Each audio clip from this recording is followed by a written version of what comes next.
Let's work. Work. We're in the trenches. Work. Break it down the defensive line. Work.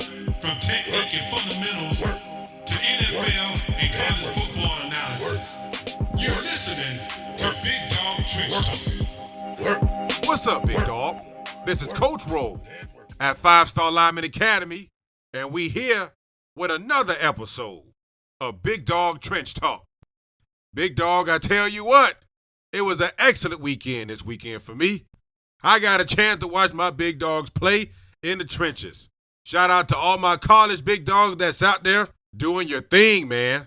Applying all the technique we worked on in the off-season. Truly, I can see it paying off. One down, many more to go. Catch it back by its toe. If he holler, squeeze it more.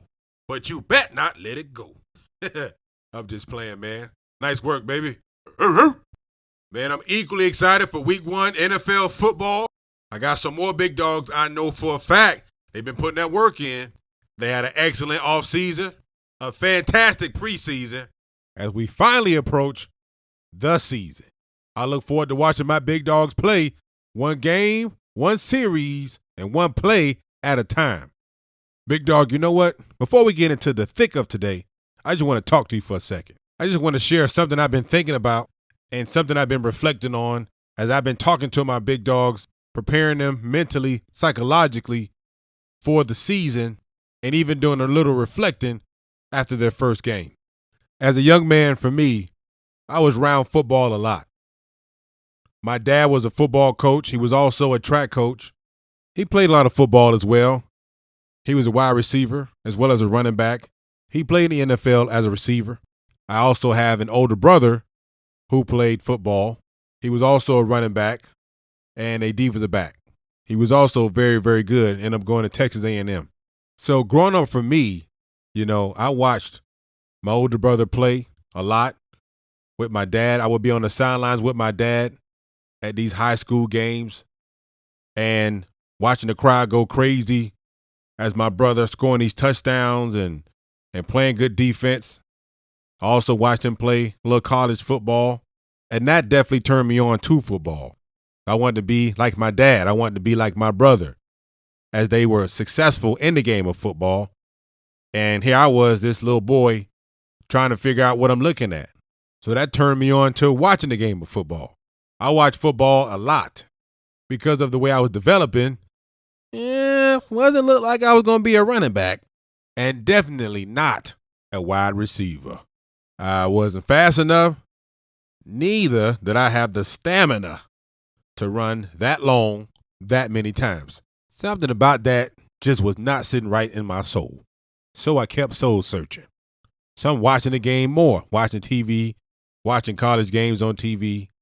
And when I say TV, I ain't talking about the flat screen TV. I'm talking about these big old gigantic, big old huge box TVs that take up half your room with antennas on them. And the knobs where you might be able to get 6 channels on them on a good day and don't let you get a good channel, but it's staticking. And now you got to smack it in the right spot a couple times to get some kind of clarity. Shoo. Now I realize how I learned the club. I learned how to use my hands slapping that TV. Bop, bop. Come on, TV, I can't see. And don't let the knob fall off. Oh, Lord, the knob done fell off. How am I supposed to turn the channel? Now I'm stuck watching the same channel, and it's staticky, and I'm slapping it, clubbing that thing, and it still ain't clear. Now I got to go get the pliers. Now I'm turning the channel with the pliers trying to watch some football. And don't let you miss the game. You got to wait until the game come on again. I didn't have those boxes where you can set it to record and you just watch it when you get home. Nah, you better be home when it come on. Because if you get home late and you turn that TV on, pop, pop, it be gone. Game is over. You watching the clock tick to 0-0. You done missed it. You wasn't home. Game gone. So I made sure I was home. My friends wanted to go outside and play, and we played tackle in the street. We ain't had no football. We got us a Pepsi can, we crushed it, and that was our football. I don't know whether I was crazy. I don't know if I was just crazy, or I really love playing football. Because there ain't no way I'm going to play tackle football without a football.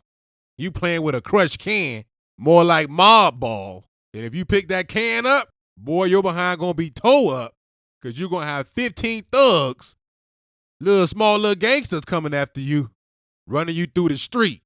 Oh, don't worry about the cars. Meep. Just cut off of them. Spin off the hood. You'll be all right. But don't let them gangsters come and hit you.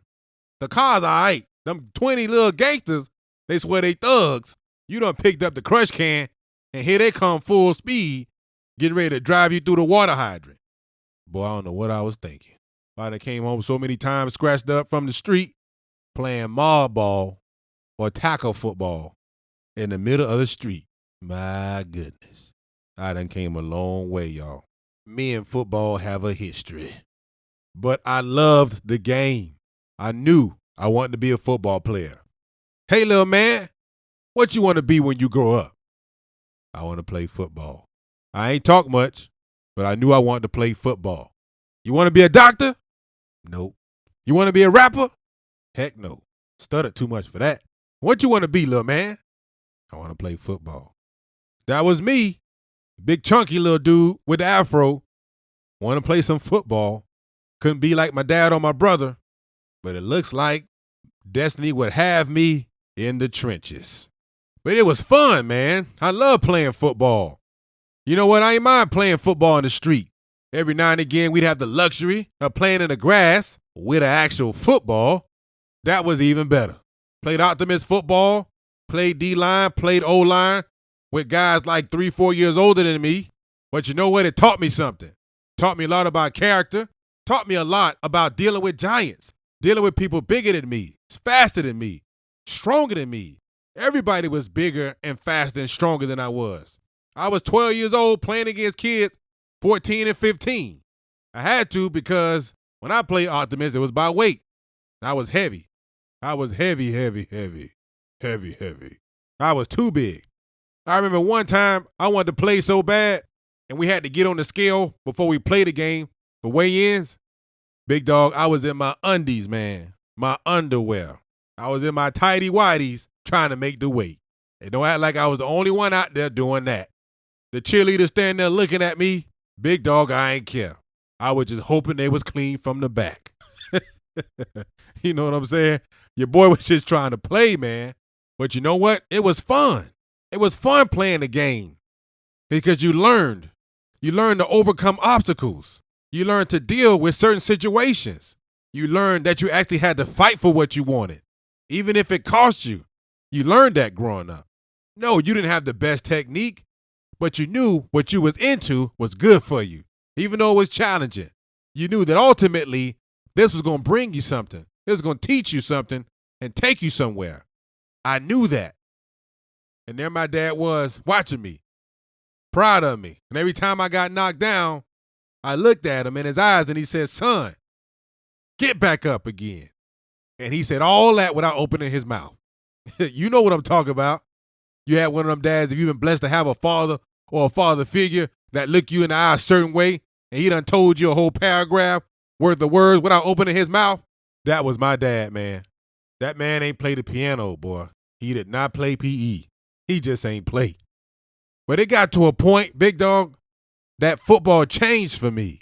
It began to change. I began to hear on TV how they talk about how big somebody was, how tall he was, how strong he was. I would hear the NFL football analyst talk about his arm length and how big his hands were and how that was the reason why he would bat down balls and shed and throw guys around. And they began to list all the tangibles, all those things that they said made a great defensive lineman. His height, his strength, his speed, his quickness, his arm length, his hand width. All of these things make for a great defensive lineman. So here I am watching these things, looking at these things on my big old box TV that half the time I can't even see. What? That's me hitting the side of the TV. Be careful. Be careful about that TV. You know what TV stand for? Huh? TV. What does TV stand for? No, I'm not insulting your intelligence. I'm just asking you a question. What does TV stand for? Well, I learned it stands for television. TV stands for television. Now, my next question is, what does the TV or what does the television do? You know, my dad actually told me he would tell me this and I would not listen to him. He say, all right, Bubba, stop watching so much TV now. Ain't nothing but an ignorant tube. What'd you say, Daddy? It ain't nothing but an ignorant tube. A what? An ignorant tube. My dad called it an ignorant tube. And you know what? I agree with him for the most part. Television means just what it says. The television tells a vision. It tells you a vision. What vision is the TV telling you? Whatever the vision is what we can sometimes deem as truth. What's my point? When I was young and I'm watching the vision, the TV tell me a vision, the vision that I was getting was that in order to be a football player, that I had to look like that. The vision was portrayed for me that I had to look like the vision the television was showing me. So I began to look in the mirror and compare the vision to what I actually saw. And it wasn't looking like I matched up to what the television was telling me. So because I didn't match to what the television was telling me, I began to misinterpret what I was seeing in the mirror. And I began to question myself. The game that I have so loved and seen so much of growing up. The game that I used to love to enjoy playing in the street with the crushed can, the mob ball, the game that I watched my brother play. The game that if you asked me what I wanted to do, I'd say play football. Began to tell me through the television a vision. Now, I'm definitely not against television at all. So I don't want you to misunderstand what I'm saying. What I'm saying is that the message that I received was wrong. I totally misinterpreted what I was seeing. And what I was hearing the television tell me was also wrong. I would hear on the television a lot about the tangibles, as I mentioned before. But I would never hear about the intangibles, those things that we can't see or those things that we can't touch. I wouldn't hear a lot about the attitude of the player. I wouldn't hear a lot about the will of the player. I wouldn't hear a whole lot about how it was really about the motivation and inspiration these athletes had to be great. I wouldn't hear that. But what I did hear was a lot about the tangibles. And that's where I began to compare myself. And that's definitely, Big Dog, where I went wrong.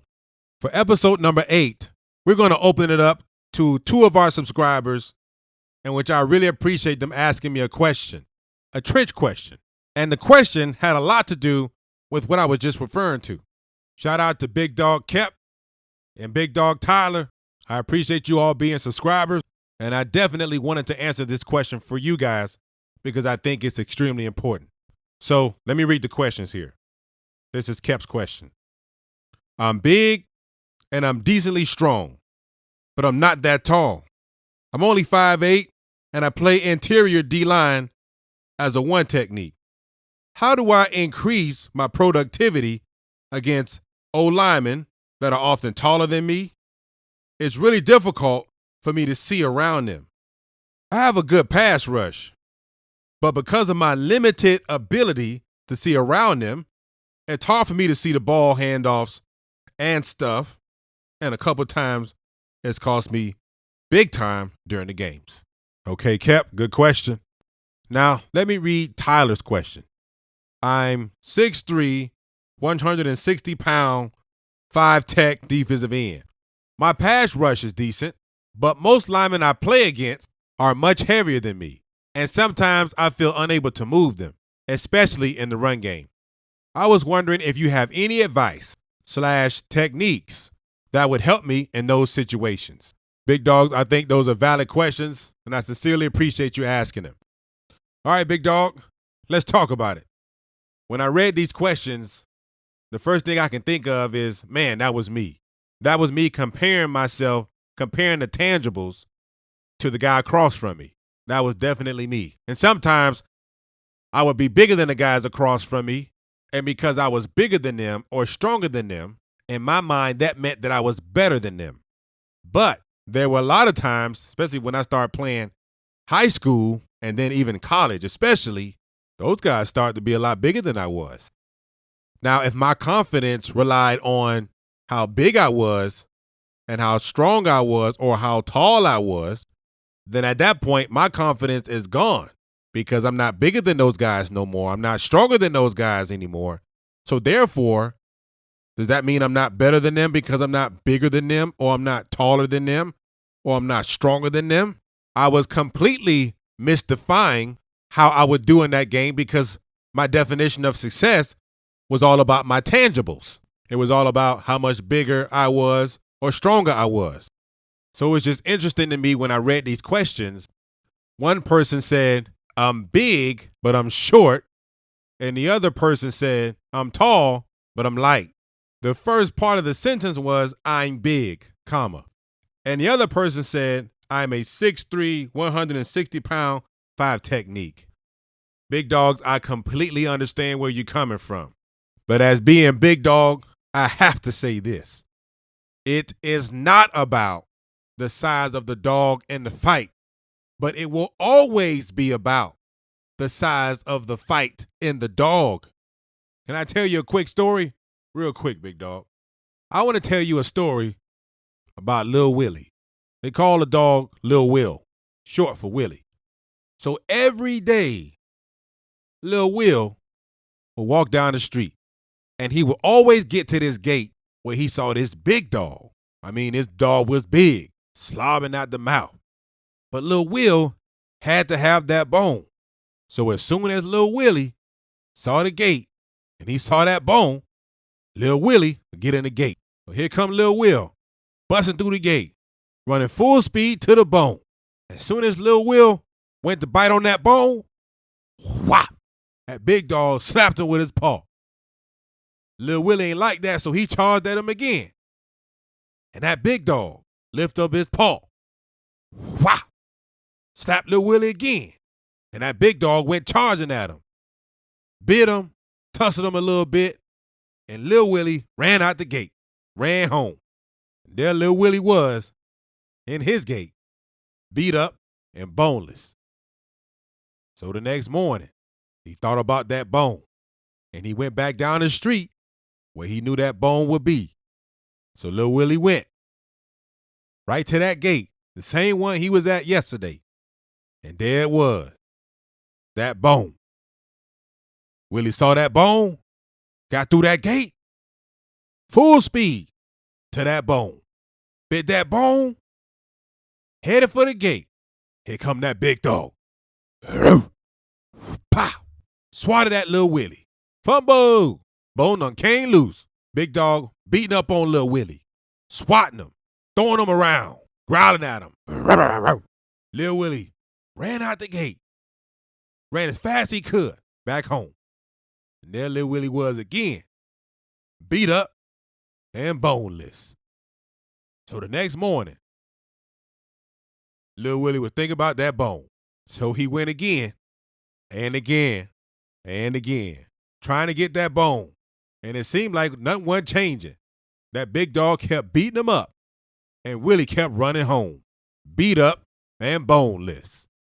Almost weeks have gone by, and Willie was still boneless. But one morning, Willie was determined to get that bone. Willie was like, I gotta get this bone. I ain't gonna stop until I get it. So here goes Willie again, walking down the street, thinking about how he gonna get this bone. And there it was. There was the gate. And he looked in that gate, and he saw that bone. And Lil Willie came through the gate, and he saw the bone, and he saw that dog. You know what Willie did? Huh, Big Dog? You know what Willie did? Willie charged at the dog. Willie went full speed, and he went and attacked that dog, that big dog, and they was going at it, and they was going back and forth, swatting at each other, growling and tussling.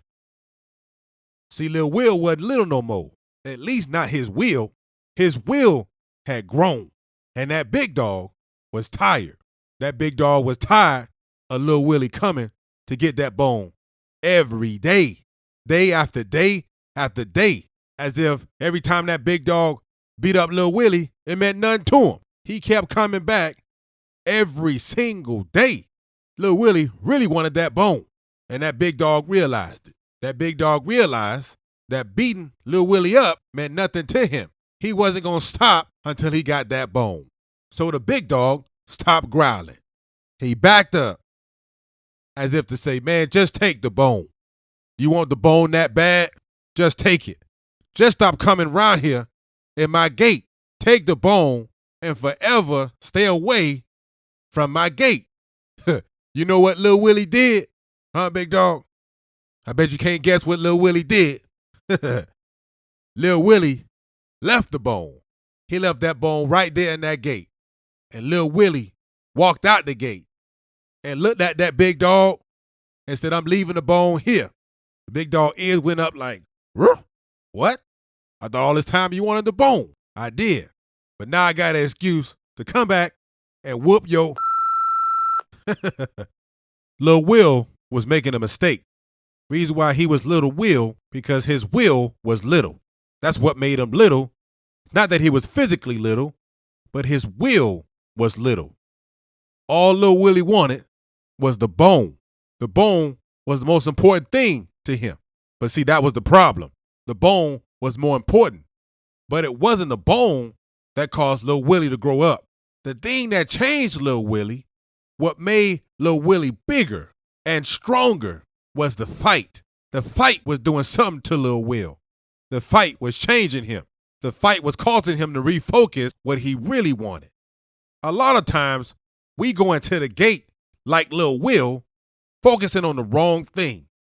We're teaching our young man to get the bone, but we're not teaching them to fight. As a young man, as a man, the most important thing is to learn how to fight for what you want. If you want it, big dog, fight for it. That big dog might be standing in front of you, slobbing at the mouth, slapping you down and around. But I'm going to tell you like my daddy told me, without even opening my mouth, big dog, get up and try again. What you need to win is within. Leave the bone alone and go get that dog. It's about being a man. That's the real vision. You have to be willing to stand up and square up in front of any opposition that's keeping you from what you want. Sometimes our focus is wrong, and we're all about the stats. I got 10 bones today. I got 12 bones today. We ain't fighting, though. Your will has to grow. You got bigger tasks than that. If the bone is all you want, then that bone you might never get. If there's something that stands in my way, then you're my first task for today. What eventually made me a better player is that I had to tell myself another vision. And that vision was that my will had to grow. I couldn't grow no other way, no tangible way. I am what I am. And after coming home plenty of days, beat up and boneless, I finally looked in the mirror and said, this is who I am, and this is all I need. As long as I have oxygen in my body and blood in my veins, I'm fighting everybody. If you keep standing in front of my way, keeping me from what I have to have, pap, pap, come get some. Move, I can't see. You understand what I'm saying, big dog? The only way that I could grow, and the only thing that was worth growing, was my will. I had to outwill the guy in front of me, but it started with not wanting the bone. It started by wanting to be a man and fight. And that's when a fight in me finally grew big and strong. Now my will was grown. See, I'm 6'1.5", maybe 6'2" on a good day. It don't even matter. And in college, when I finally figured this out, across from me was 6'8", 6'7", and I'm putting my gloves on, smiling. And I'm telling you, I start bringing all I had, every single play. When I start making plays, when I start making tackles, when I start batting balls down, when I start causing fumbles and recovering fumbles. You know what I did, big dog? I bet you can't guess what I did. Every time I gave that ball back with a smile on my face. Why? Because now I have an excuse to come back on this next play and whoop his. I'm just messing with you, big dog. I don't cuss, man. My parents just raised me a little differently. Nothing against those that do. But my daddy ain't play that. And he still don't play that. So what am I really saying here, big dog? What I'm saying is, if you're 5'8", use that 5'8" to your advantage. Use that to help you establish better leverage. Use that to help you get underneath the chin of that offensive lineman. If you're a taller guy, then use your length. Be quicker than him. Get on that offensive lineman and get off. If he's heavier than you, most of the time it might mean that you might be a little quicker than him. Use that to your advantage. The problem that I have with the question, or at least the mentality behind the question, is seeing heavier as being an advantage and seeing you being lighter as a disadvantage. Here's what I'm saying.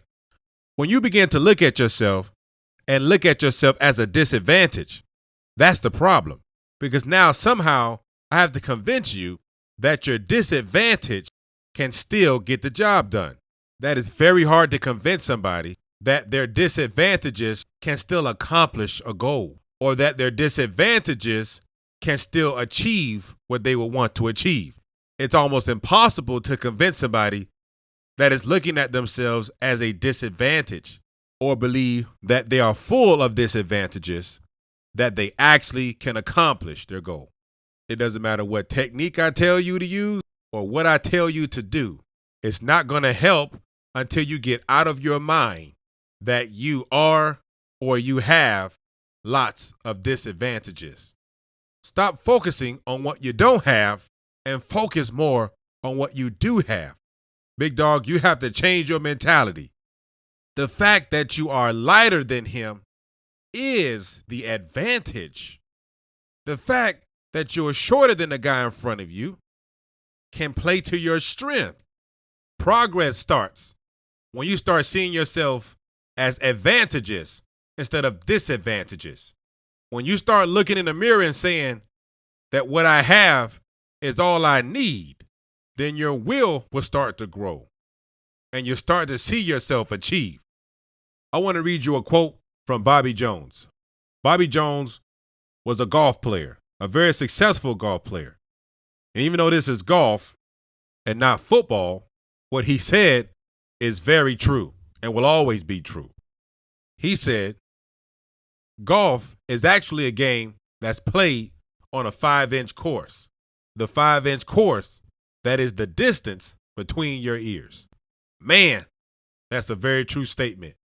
The first game that you actually play, the first battle you actually have, is in your mind. It's all the doubts, it's all the negatives, it's all the disadvantages, it's all of the visions that the television tells you. All of those things that you think you can't do, you won't. It is. It's such a battle going on in our minds. And we get to the point where we don't trust ourselves to play the game. We believe more in our fear than in our faith. And that mentality causes us to not see the truth. And what's the truth, big dog? The truth is that I don't have a disadvantage. The truth is, the more you believe in yourself, the more you will see. But until you believe, you're not seeing anything. You'll never see the truth. You'll never accomplish what you're supposed to accomplish. But I'm telling you, big dog, everything you have is all you need. I'm telling you, big dog, do me a favor. Go and look at the NFL history books. Even look at some of the rosters right now. You will be surprised at some of the height and weight on some of these guys. Some of these guys are not as heavy as they say. Some of these guys are not as tall as you think. I've seen some 5'11s out there balling. I've seen some guys in the low 200s out there balling. And yes, I'm talking about guys in the trenches. I'm not talking about safeties or corners.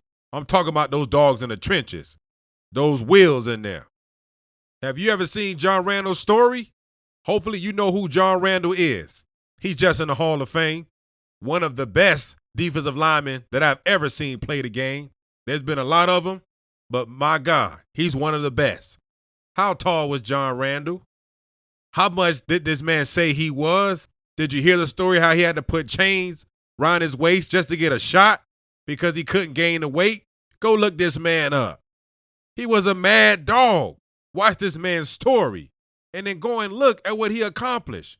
He's in the Hall of Fame. He's one of the best to ever do it, but was nowhere near one of the biggest physically to do it. But I tell you what, the size of that fight in that dog right there, if you listen to his story and you listen to where he came from and the things that he had to deal with, the size of his will was huge. And if you listen to his story, he talks about going against one of the best offensive linemen in the NFL as he was part of the Minnesota Vikings. He talks about how he went against him every single day. And he figured that if I can beat him, I can beat anybody. And John's not afraid to say it, and he said it. He said he'd get beat by him almost every day.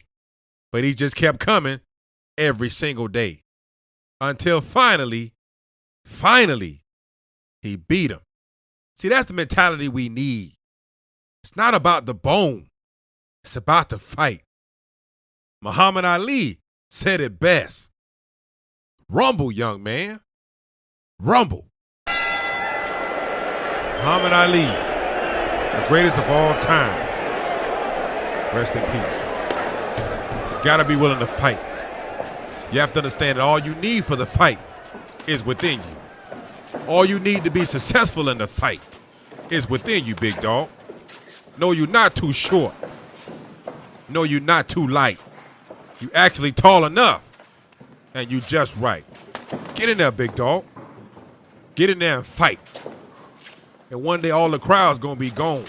All the thousands of fans, they ain't gonna be there. Ain't gonna be no bone to fight for. What now? You fight. Because you're a man, you fight. Work. Ooh. Work. Well, y'all got me ready to go back and strap up and play. I'm telling you, boy, just give me one play. Don't even give me one series. Just give me one play. That's all I need. As always, big dog, I appreciate your time, man. I appreciate you spending it with me. Thank you so very much for downloading another episode of Big Dog Trench Talk. I hope you found this very valuable. And this is something I wish that I had heard as I was growing up. I definitely needed it. I wish that I heard this when I was in college. And eventually I did.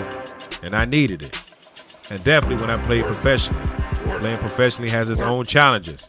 But all in all, I had to fight my way through. Thank you so much for subscribing. Thank you so much for subscribing to Big Dog Trench Talk. Thank you for the awesome reviews and the awesome ratings. We really appreciate that. But also, thank you so much for visiting www.bigdogfootball.com. A lot of you have actually visited and subscribed. I really appreciate that, big dog. Thank you. Thank you for joining me in the mission to making our defensive linemen the best defensive linemen they can be. That is my mission. I don't care how tall you are. I don't care how much you weigh. I don't care how light you are. I don't care how big you are. My goal as a coach and our goal as coaches in the Big Dog community is to get you to understand that you have the advantage. That when you look in the mirror, that is all you need. And we're going to figure out how to use what you have to your advantage. To me, that's what takes a good coach, is to help that young man to see that what he needs, he has. It's not just about taking that 6'7" guy who's already very strong, talented, and gifted. Just looked like he was just born to play football, born to make plays. That's great too. But also takes even more skill as a coach to take that young man, take him for exactly who he is, and take what he has, and to help him to dominate that guy in front of him. At BigDogFootball.com, we have all of the resources and tools you need to help those young men dominate in the trenches, to help them be tacticians in the trenches. And we're adding resources all the time. I'm telling you, big dog, It's the best D-line content in the world. Might be a little biased, but go visit and subscribe. On our next episodes, we'll dig more into the mechanical side of things. But first, we had to tackle the mental side. As they used to always say, 90% of the game is mental. I never understood that until recently. All right, big dog, enough talking. It's time to strap up. Stick those cleats in the dirt. And let's go to work.